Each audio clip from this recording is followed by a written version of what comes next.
ఈ రోజున ఈ మున్సిపల్ పాత ఈ సేవా కేంద్రం దీన్ని మళ్ళీ పాట పెట్టి పాటదారుడు తీసుకుని దాన్ని వేరేగా దానికి షాప్కి రెంట్కి ఇచ్చి అతను మేము కౌన్సిల్లో అతనికి పాటకి ఇచ్చిన నారస్ ప్రకారం కాకుండా ఆ బిల్డింగ్ని కానీ చుట్టూరు ఈ ఎలక్ట్రికల్ ట్రాన్స్ఫార్మర్స్ కానీ ఈ జనరేటర్స్ కానీ అతను ఇష్టంగా మున్సిపాలిటీ సైట్ని అంతా వాడుకుంటే అధికారులు నిమ్మకి నీరు ఎత్తినట్టు ఉండి వాళ్ళు తప్పు కప్పించుకోవడానికి ఇప్పుడు ఎలక్షన్ కోడ్ ఉంది, ఎలక్షన్ కోడ్ అయిన తర్వాత మేము కౌన్సిల్కి తీసుకొస్తాం అంటాం. ఇది కరెక్ట్ కాదు. ఇది ప్రజాధనం సాధారణ నిధుల నుంచి 10 లక్షల రూపాయలు తీసి వీళ్ళు ట్రాన్స్ఫర్లు కట్టి అతని వ్యాపారాన్ని ప్రోత్సహించడం తోడ్పడటం అనేది మరి ఈవేళ సర్క్యులర్ బజార్ చూసుకోవచ్చు, టౌన్లో మున్సిపాలిటీ ఉన్న చాలా ఉన్నాయి షాపులు ఇవన్నీ. అన్నిటికీ ఇవ్వలేనంత సౌకర్యాలు దీనికి ఎంచేత ఏం ఉద్దేశించి ఏం ఆశించి దీనికి ఎంత చేస్తున్నారు అనేది మరి ప్రజలు అనుకుంటున్నారు. మేము కౌన్సిలర్స్గా కూటమి కౌన్సిలర్స్ అటు జనసేన తెలుగుదేశం కౌన్సిలర్స్ వచ్చి దీన్ని చూడటం జరిగింది. ఇక్కడైతే మాత్రం మున్సిపాలిటీ రేపు వద్ద లాన్ ప్లేస్ సరిపోలేదని కమిషనర్ గారు చిన్న అర్జీ పెడితే మా కౌన్సిలర్లు కూడా సిట్టింగ్ KFC సిట్టింగ్ ఇచ్చేసేలా పరిస్థితిలో ఉంది. ఎంతసేపు కాంట్రాక్టులు కొమ్ముకొస్తూ దీని యొక్క మున్సిపాలిటీ యొక్క ఆదాయాలకు కానీ మున్సిపాలిటీ యొక్క ప్రజాధనానికి సాధారణ నిధుల డబ్బులు కానీ ఇష్టారాజ్యం కింద కాంట్రాక్టులు కొమ్ముకొస్తూ కమిషనర్ ఇచ్చిన స్టేట్మెంట్ కూడా కరెక్ట్గా లేదు. ఇది మళ్ళీ ఒకసారి ఆలోచించి దీన్ని సరి చేయవలసిగా అనుకుంటున్నాను. నమస్కారం. ఈరోజు మన మున్సిపల్ ప్రాంగణంలో గత కౌన్సిల్లో ఏదైతే ఇక పాత ఈ సేవా భవనాన్ని టెండర్ వేసి ఒక వ్యక్తి లీజుకు తీసుకుని అతను వేరే ఆయనకి లీజుకి ఇచ్చి ఇక మున్సిపల్ ప్రాంగణంలో దానికి సంబంధించి ఇక జనరేటర్ పెట్టిన ఒక దిమ్మ, కరెంటుకి సంబంధించి ఇంకో విషయం ఏంటంటే సెప్టిక్ ట్యాంక్ కూడా మన చైర్మన్ గారి రూమ్ వెనకాల కట్టడం కూడా జరిగింది. ఇది మనం ఇచ్చింది ఏంటి నామ్స్ ఓన్లీ అక్కడున్న ఆఫీసు అది ఏదైతే ఉందో దానికి ఇస్తే ఈయన ఎడిషనల్గా మా మున్సిపల్ ప్రాంగణంలోకి వచ్చి ఇవన్నీ కూడా పెట్టడం జరిగింది. ఇది ఇక్కడ ఈ స్టాఫ్ సైకిల్ అయితే మోటార్ సైకిల్ కానీ ఏదైనా బయటికి వెళ్ళాలన్నా వాడుకునే ప్లేస్ని ఇలా ఇష్టారాజ్యంగా అధికారులు కేవలం కమిషనర్ గారు అతను చెప్పే విధానం ఎలా ఉందంటే కేవలం ఇది మున్సిపాలిటీకి ఆదాయం కోసం నేను ఏదైనా చేస్తాను అనేదిగా మీకు మీడియా ముందుగా అతను ఇవ్వడం జరిగింది.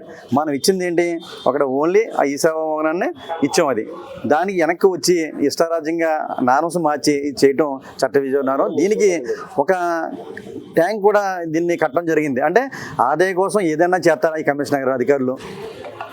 ఇదే సర్క్యులర్ బజార్ పొట్టి శ్రీరామ్ కాంప్లెక్స్ ఉంది. అక్కడ కనీసం లేడీస్ కానీ ఎవరైనా షాప్కి వచ్చిన కానీ కనీసం టాయిలెట్ కానీ యూరిన్కి వెళ్దామంటే కనీసం అక్కడ లేవు. మన అధికారులు వెళ్ళి మాత్రం నిమ్మక నీరెట్టినట్టుగా ఉంటాం. అధికారులు ఈ వసూల్లో మాత్రం చాలా స్ట్రిక్ట్గా చేయటం, వీళ్ళ దగ్గరికి వచ్చినప్పటికి ఏమో ఇలా చేయడం అనేది చాలా దుర్మార్గం. మేము అందరూ కూడా ఇటు తెలుగుదేశం జనసేన నుంచి కౌన్సిల్లో వచ్చి ఇక్కడ పరిస్థితి నుంచి దీన్ని ఖచ్చితంగా దీన్ని ఏ విధమైన చర్యలు తీసుకుంటారని చెప్పేసి కమిషన్ రావడం జరిగింది. దీన్ని తప్పనిసరిగా దీని మీద మేము ఎక్కడికైనా ఎంతకైనా వెళ్తామని చెప్పేసి సభాముఖంగా తెలియజేసుకుంటాం. అసలు పర్మిషన్ ఎక్కడి వరకు ఉంది వాళ్ళకి? ఇది ఏంటిది? అందరికీ నమస్కారం అండి.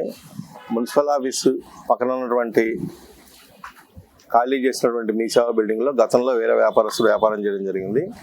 ఆ వ్యాపారం మధ్యలో వదిలేసి వెళ్ళిన తర్వాత కౌన్సిల్ అనుమతితోటి 3 సంవత్సరాల వరకు అల్లాడి వెంకటరమణ అని చెప్పేసి ఒక కాంట్రాక్టర్ వ్యాపారం కోసం ఇవ్వడం జరిగిందండి.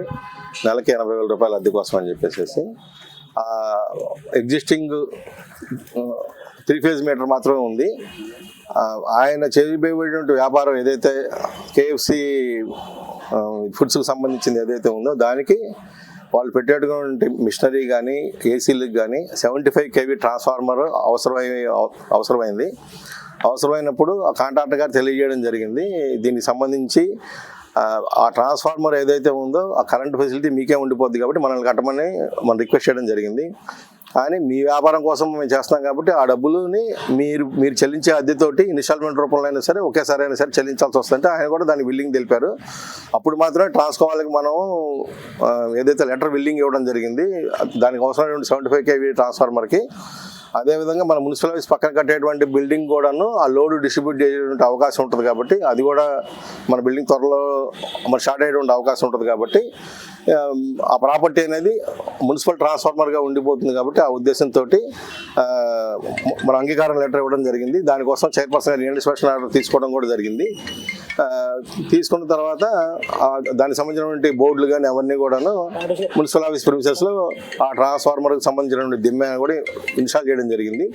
కాకపోతే ఇప్పుడు ఎలక్షన్ కోడ్ ఉండటం వల్ల ఇన్స్పెక్షన్ ఆర్డర్ వేసినటువంటి అంశాన్ని రేపు 27వ తారీఖు నవంబర్ జరిగేటువంటి కౌన్సిల్ మీటింగ్లోకి తీసుకురావడం జరగలేదు. రేపు ఎలక్షన్ కోడ్ 5వ తారీఖు ఏదైతే టీచర్స్ ఎమ్మెల్సీ ఎలక్షన్ అయిపోయిన తర్వాత జరిగేటువంటి అర్జెంట్ సమావేశంలో కానీ సాధారణ సమావేశంలో కానీ ఈ ఐటమ్కి సంబంధించి రాటిఫికేషన్ తీసుకోవడం జరుగుతుంది.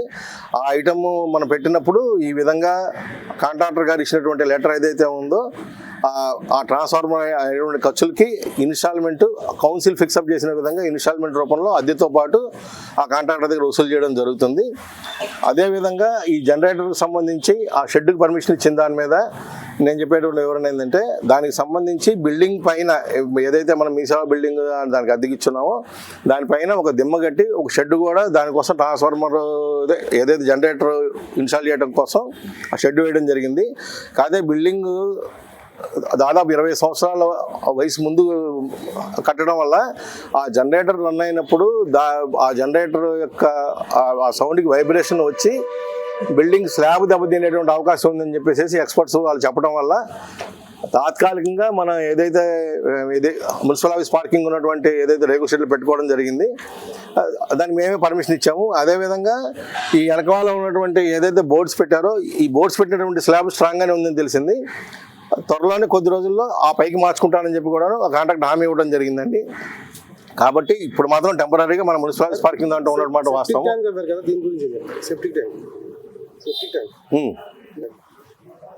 సెప్టిక్ ట్యాంక్ అయితే కనుక అతను ఏదైతే సివిల్ వర్క్ లో భాగంగా అతను చేసి ఉండొచ్చు.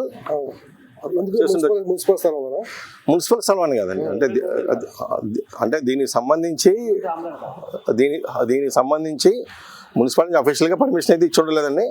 అతను మళ్ళీ అడిగితే కనుక దానికి సంబంధించి ఏ నిర్ణయం తీసుకుంటాము దెమ్మ కట్టేటువంటి భాగంలోగానే జరిగి ఉండొచ్చు. ఇది సార్ ఇప్పుడు వ్యాపార సంస్థలకు మీరు వ్యక్తిగతంగా ఎందుకు తోడ్పడుతున్నారో ఆరోపణలు ఎదుర్కొన్నారు సార్, మీరు దీనికి ఏం చెప్తారు? మీరు ఆరోపణలు ఏం కాదండి, దీనికి సంబంధించి ఆరోపిస్తున్నారు సార్, పక్కన ఉన్నారు కదా. అదే అండి, కౌన్సిల్లో మన మున్సిపాలిటీ పెట్టినటువంటి ఏదైతే ఉందో దానికి సంబంధించి అతను కట్టినటువంటి రెంట్లో తిరిగి వసూలు చేయడం జరుగుతుందండి. కౌన్సిల్లో డిస్కస్ చేసి కౌన్సిలర్లు చెప్పిన విధంగా ఏదైతే మెజారిటీ సభ్యులు కావచ్చు కౌన్సిల్లో జరిగిన డిస్కషన్ ప్రకారంగా మన కాంట్రాక్టర్కి అదనంగా చెల్లించిన డబ్బుని మళ్ళీ అతని దగ్గర వసూలు చేయడం జరుగుతుందండి.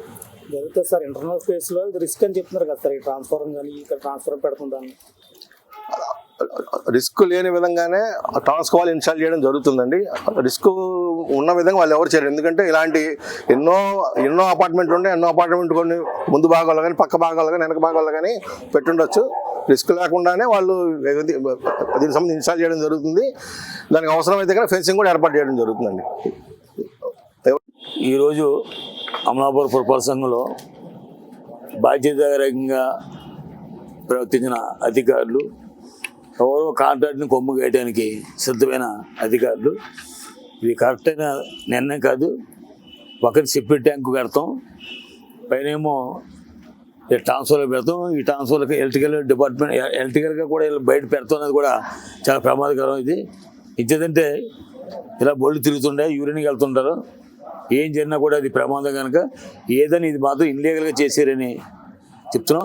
ఇది కరెక్ట్ కాదు, దీన్ని అర్జెంట్గా దీన్ని మాడిఫై చేసి హౌస్లో పెడతాం అన్నది కరెక్ట్ కాదు.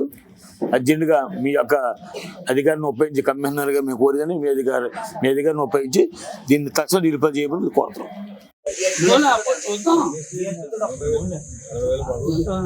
వీళ్ళు రన్ చేసుకున్నటువంటి కరెంట్ దాని ప్రకారంగా ఉన్నటువంటి ఎగ్జిస్టింగ్ సర్వే 7.5 kV ఏదైతే ట్రాన్స్ఫార్మర్ ఏదైతే ఉందో దాన్ని అప్గ్రేడ్ చేయాల్సి వచ్చినప్పుడు మేమేం చెప్పామంటే అప్గ్రేడ్ చేయాల్సి వచ్చినప్పుడు మనం డబ్బులు కట్టమని రిక్వెస్ట్ చేయడం జరిగింది. మేమేం చెప్పాడు ఆల్రెడీ అది ఖరారు అయిపోయింది కాబట్టి ఒకవేళ మేము డబ్బులు కట్టాల్సి వచ్చింది, ఎందుకంటే 3 సంవత్సరాల తర్వాత ఆయన వెళ్ళిపోతే మళ్ళీ ఈ ప్రాపర్టీ మనకే ఉంటుంది.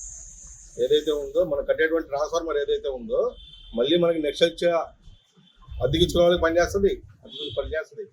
నెక్స్ట్ పడేటువంటి ఏదైతే హెవీ లోడ్ ఏదైతే ఉందో దాని డిస్ట్రిబ్యూషన్ కోసం పనిచేస్తుంది. నేనేమని చెప్పానంటే ఒకవేళ మున్సిపాలిటీ నుంచి డబ్బులు కట్టినా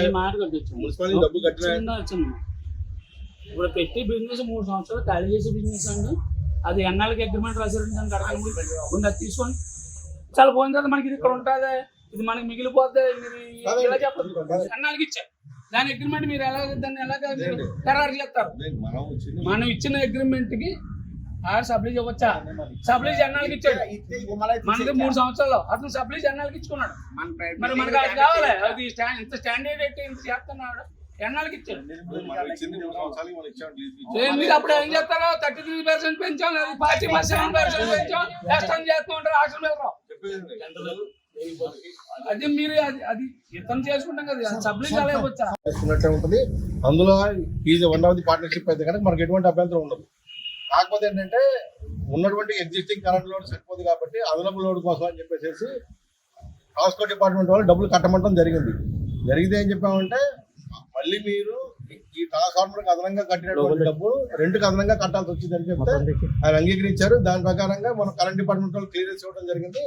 ఇంకా వాళ్ళకు డబ్బులు పే చేయలేదు, మనం ఇంకా జస్ట్ అంగీకారం తెలిపాము. లెటర్ ఇచ్చాం మనం డబ్బులు కడతామని చెప్పి అంగీకారం. ఆ బిజినెస్ కి మనం ఇదంతా ప్రొవైడ్ చేసి ఇవ్వడానికి మనం ఏమైనా ఉన్నాయన్నా ఇందులో? కాదండి, నేను చెప్పేది ఏంటంటే ఇది అదే అతను పాడుకున్నాడు. అతను పాడు మరిన్ని వీడియోస్ కోసం ఛానల్ ని సబ్స్క్రైబ్ చేయండి. లేటెస్ట్ అప్డేట్స్ కోసం వాట్సాప్ ఛానల్ ని ఫాలో అవ్వండి. అండ్ లింక్ డిస్క్రిప్షన్ లో ఉంది.